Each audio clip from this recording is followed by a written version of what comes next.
Grading underwent a major shakeup recently when PSA announced that SGC would be transitioning to being more of a boutique firm, and many SGC employees were moved over to PSA. What does this mean to you? Where should you be grading your cards going forward? Well, we've got the answers today because I'm bringing onto the set here at the National Joe Davis, our resident grading expert from Got Baseball Cards in Atlanta. He's been on the show many times before, and he knows everything there is to know about grading. So we're going to talk about all of this news and the current state of grading, and we're also going to hear about Joe's newest venture, cartoon cards. This is going to be a fun conversation with Joe Davis.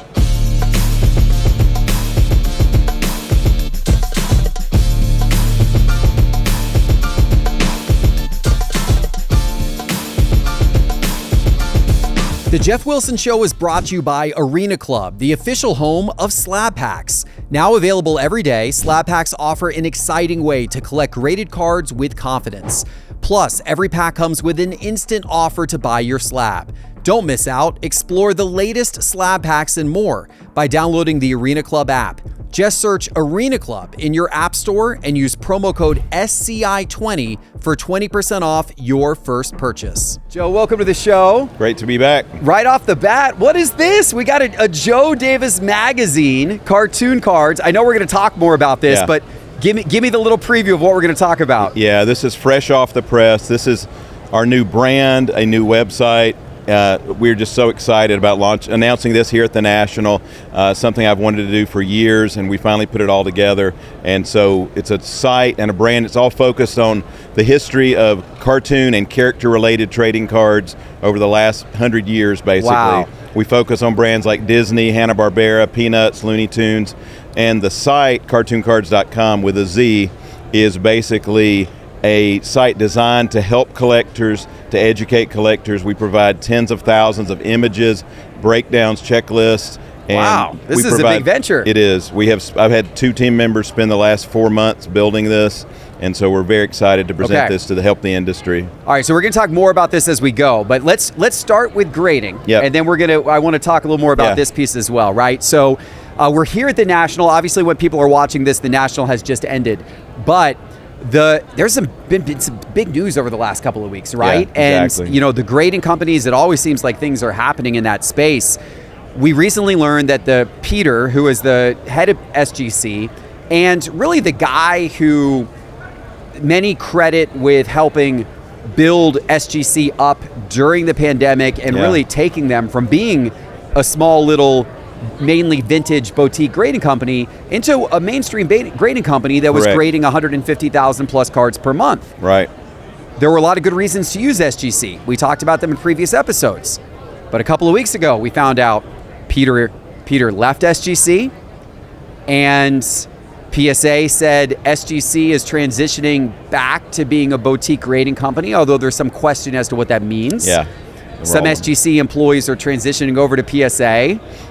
This is a big shakeup. So when you first heard the SGC news and now you've had a couple of weeks to process it, where does that leave things in your mind with SGC right now? Yeah, I'm about as confused as anyone else because I don't know exactly what this means for us. I knew something was coming when a few weeks ago SGC eliminated their dealer program, and basically they contacted us and said everyone's paying the same thing. There's no discounts. No matter how much volume you're doing, it doesn't matter anymore. And so then soon after that, of course, Peter announced that he was resigning. And I texted him that day and I told him, I hate to see you go because he has been phenomenal. Working with him and his team has been fantastic. They have been so service-oriented, so focused on providing great service. So I hate to see him go. And I'm as confused as you are as to what this really means for the industry and what making it a boutique brand, what that really means. My assumption is that they're going to focus maybe more on the vintage side to where the PSA branding can continue to dominate the modern card market. That would be one logical path. I guess they could go in, but it remains to be seen exactly what they mean by that. It is interesting. So right now SGC is grading, between 100 to 200,000 cards per month. It's been kind of hovering somewhere around 150,000 per month, give or take, 20,000 cards maybe. And the vast majority of those have been what I would say are lower end ultra modern cards. It seems like over the last few years, they grew the reputation of being the place that could grade cards cheaply and quickly. Now their cards never held nearly the same value on the secondary market for ultra modern, right, as an equivalent PSA graded card would hold. But people, it seemed like they were willing to give that up to get their cards graded less expensively and get them graded quickly. So we saw a lot of lower end ultra modern going to SGC. It seemed to be a big outlet for that. Now, of course, vintage has always been strong at SGC throughout their history, and Correct. they continue to do a lot of vintage Yes. as well. But they took your dealer discount away, which was a big deal because you had been an SGC's dealer since 1998. Since 1990, and a big promoter of SGC Right. for many, many, Right. many years. We talked about him a zillion times on this show before. Yeah. And now, so as of right now, we haven't seen any major pricing changes or service level changes, I don't think. But do you think collectors are going to just start to think differently about trying to send ultra modern to SGC? How do you think collectors today are reacting to this in terms of making their submission decisions? I think a lot of collectors are in the wait and see mode to see that if they're taking so many employees and moving them over to help with the volume at PSA, does that mean SGC is going to slow down because now they can't keep up because they have less team members working on SGC submissions? So I think if SGC slows down, then you're going to get to a point where collectors are going to say, my ultra modern resale is better with PSA, and if the turnaround is not much better with SGC, I think a lot of them are going to say, what's the point? So it remains to be seen. Collectors has announced that they want, as you said, to kind of return to where they were, but emphasize the fast turnaround and so forth. So if SGC actually gets back to a quicker turnaround like they used to have, which was like a 10 to 15 day turnaround, and they can keep the same price point, then they're still a very viable alternative, especially for cheaper modern or for vintage. So we personally still send a lot of stuff there. This hasn't changed our plans at all right now, but it remains to be seen. The key for us is the turnaround. Mm-hmm. As you and I spoke yesterday, for us there was a lot of stuff we needed slabbed affordably before the National, so they got a lot of volume from us over the last few months for that reason, when we had to compare when are we going to have this back by. So you have been a big bulk submitter for SGC and for PSA for a long time, and you would get a little bit of a discount with both SGC and PSA historically, and that allowed you to then, obviously when you were charging the customers, that provided a little bit of margin for you. When SGC stopped giving you the discount, you then had to kind of mark your own prices up beyond. You're still taking SGC submissions from customers, we are, but now you're having to charge a little bit of a premium for them because you're not getting the discount from SGC anymore.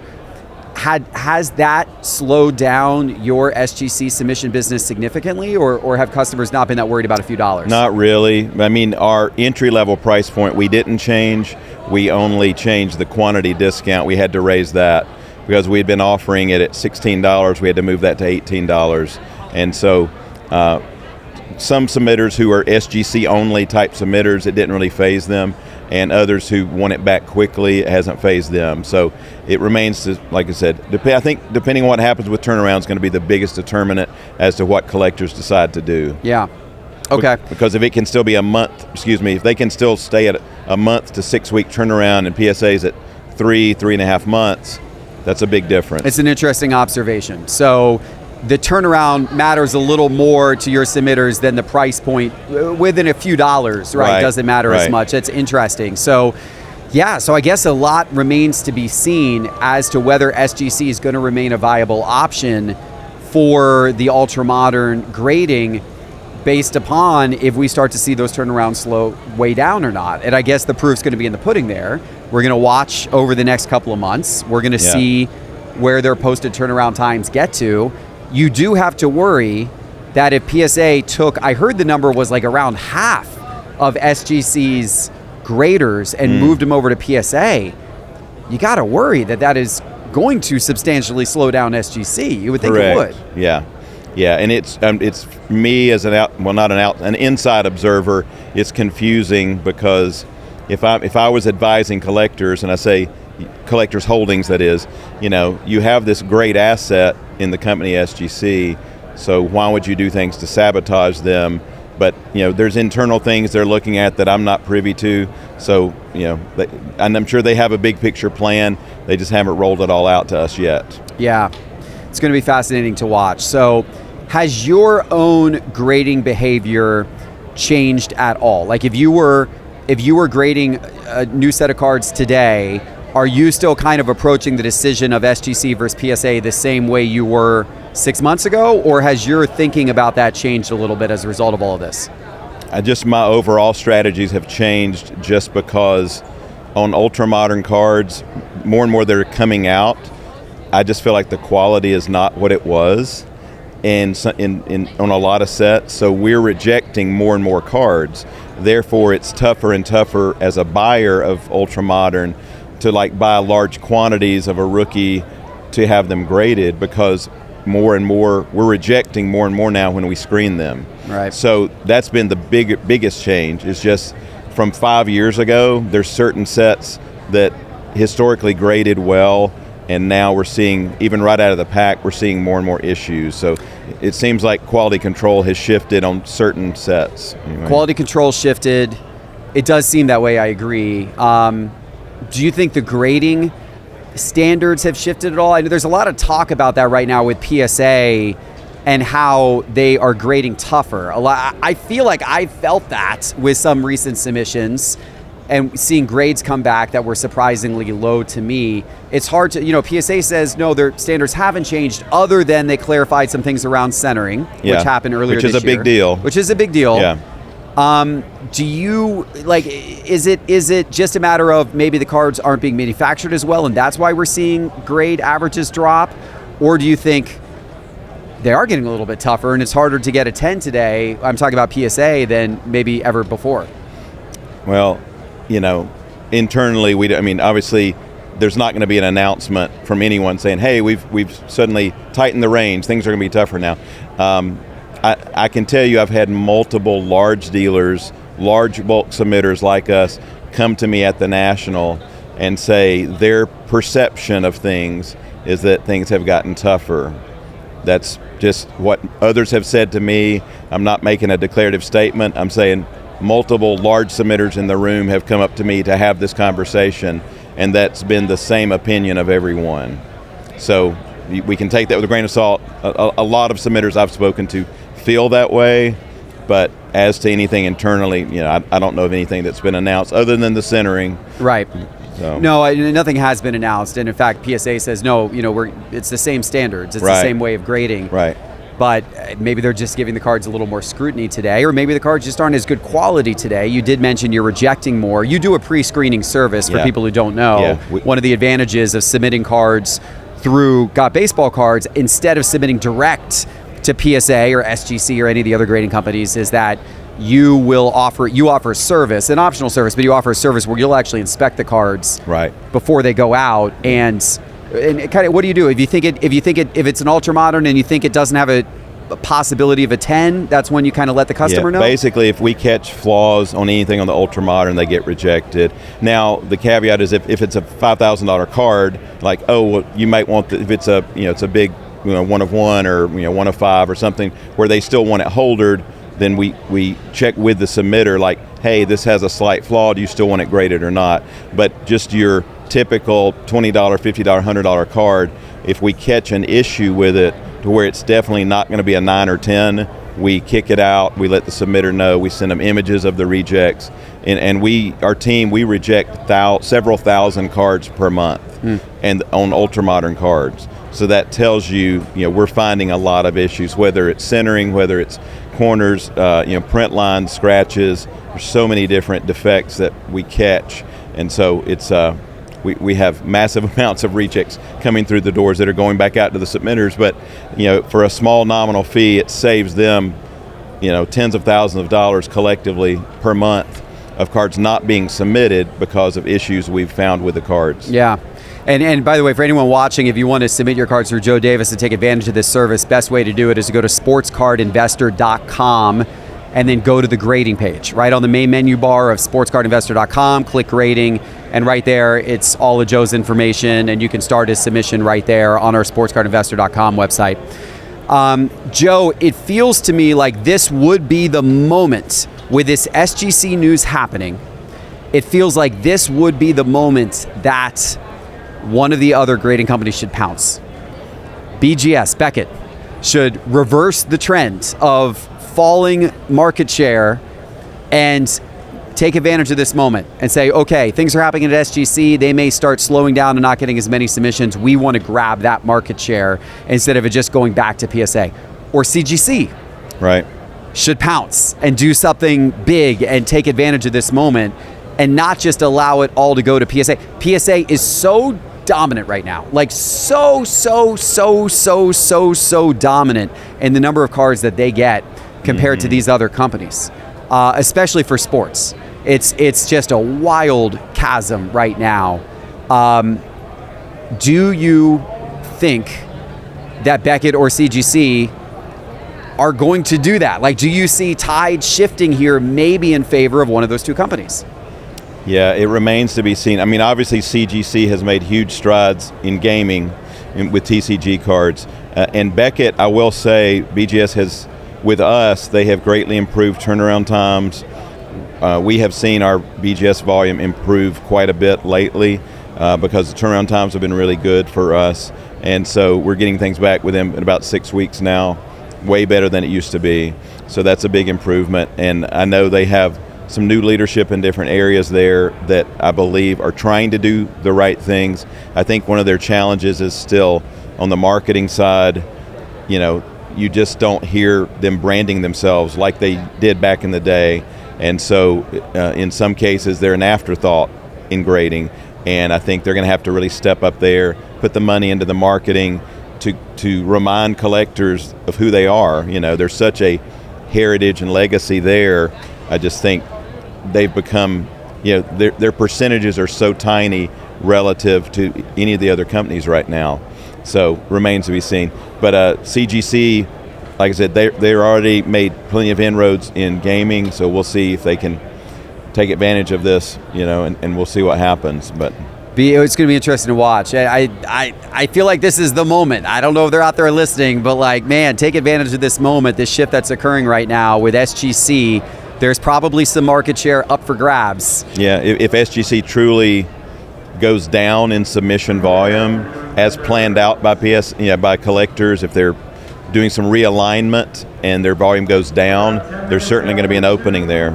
Yeah, absolutely. It's going to be interesting to watch. Okay, yeah. We talked a lot about grading. I want to make sure we get to talk about cartoon cards right here. So you mentioned at the beginning of the show, this is all about cards of cartoon characters. So we're talking Disney, we're talking Marvel. By the way, a lot of those cards are starting to become popular again. You know, Topps just recently got the license to start producing Disney and Marvel cards again. But there's also a deep history on these cards. Yeah. You're a big collector of Peanuts cards. Oh yeah. How deep and all those brands. And all these brands. How deep does this history go?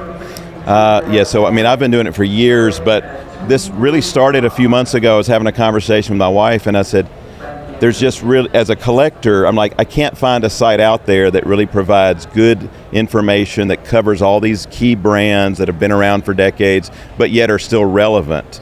And so I got to a point trying to learn about all these international releases and these, you know, rare releases. I said, we're just gonna build it.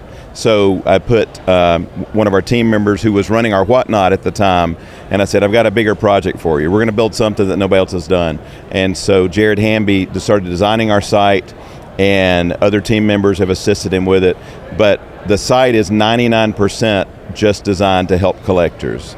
And with information, with images, they can go on there and click on Disney, and then there's a breakdown with over 60 different Disney sets going back to 1929. And they can click on any given set, see images from that set, and often we're using graded images. I took my whole PC, everything's been scanned and used as part of this, and then So basically, we focus on Disney, Hanna-Barbera, Looney Tunes, Peanuts, Marvel and DC, Sesame Street, the Muppets, all the stuff I grew up on. But even, we've got V-Friends on there. We've got current stuff too. So it's not just old stuff. Right, you're trying to make this a whole encompassing. Oh, yeah. It's everything from 1929 to present. And we've got over 200 sets already imaged, categorized. We have descriptions educating collectors about the sets. But we have a shop on there where I've got hundreds of graded cards of these from these sets. But mainly we're focused just to help collectors, because I said I'm going to build a site that I would use personally to provide education, because I do believe that whole sector of the market is underserved, in the sense that there's plenty of sites educating collectors on Pokemon and other TCG, Sure. But it's not really out there for this sector of non-sports. Yeah, there's not. And so we had the idea to do the magazine so that I'm old school. I love my Beckett's growing up. Right. So we did the magazine to give them kind of a sneak peek, an appetizer portion of what they'll see on the website. So we have images for every brand. We have lists in here, which this is, if you love this stuff, there's information on there that's like not in any guides, like what is the first Scooby-Doo card? What is the first Peanuts card? What's the first Snoopy card? The comic book world, they always know, hey, the first appearance of this character is in this issue. But yet you ask someone on the floor who deals in non-sports, so they'll go, well, I think this character's first card was back in, I don't know, I think it was 64 or whatever. The knowledge isn't out there. It's not well known, and so I have that knowledge. So we're trying to put it out there to help collectors understand, what's out there, what there is to chase. I gave away a lot of valuable information in here, but the goal was to help collectors enjoy this side of the hobby even more. Interesting. It's super interesting. I don't know the history of a lot of this. I didn't even know there were Muppets cards. I've never seen. I don't think I've ever seen multiple one. sets. That's really interesting. Yeah. The Disney is what I'm most interested in. Having 3 kids who have gone through, or in some cases are still in the Disney years, having gone to the parks a zillion times, having watched a zillion of the movies. Disney, collecting appeals to me. I haven't really gotten into it very much yet, but the concept of it appeals to me. I could see myself getting into it someday, but I know very little about it. Other than the fact that Topps is now coming out with Topps Chrome Disney and that kind of stuff, right? Yeah. So multiple sets, multiple Disney sets this year. It's going to be interesting to go look at your website and go back through the history of Disney cards and gain a better understanding of all of that. Yeah. It's Cartoon Cards with a Z. Cartoon Cards with a Z. Okay. Yeah. That's really, really fascinating. Like I always say, Mickey Mouse has never been in a slump. No, he's never had a bad year. Snoopy's never. Nope, never got arrested. Yeah, right. Yeah. So the thing is, we put up a table here at the National that's focused on the new brand, and many have come by. They're just so interested. They know nothing about it necessarily, but everybody goes, "That's really cool. I'd like to get one of those." It's just because you take any given sport, and there's some who say, well, I love football, but I'm not into basketball, or vice versa. But no one is against collecting this kind of stuff. It resonates with everyone, especially my generation, yours, those older than us, those younger than us. Saturday morning cartoons were around. Yeah. You watched them, I watched them, and so any generation who saw those every Saturday, this should appeal to them. So absolutely, hope so. Anyway, that's fascinating. Well, best of luck with the adventure. I hope Cartoon Cards does very, very well for you. Appreciate that. That's awesome. All right, Joe. Well, we got a busy National. Oh yeah. We're gonna go attack it. Everyone's gonna be seeing. They've already seen by the time this comes out all kinds of content from us and more on the way. But make sure to check out cartooncards.com with a Z, and also your grading service, sportscardinvestor.com/grading. Joe, it's been a pleasure to have you on the show again. It always is. Thank you very much. And thank you guys for watching. Don't forget that the full-length episodes of The Geoff Wilson Show are available on YouTube on The Geoff Wilson Show channel, and also on Spotify and on Apple Podcasts under The Geoff Wilson Show. So make sure to tune in everywhere. Thanks for watching. We'll see you soon with our next one. Take care.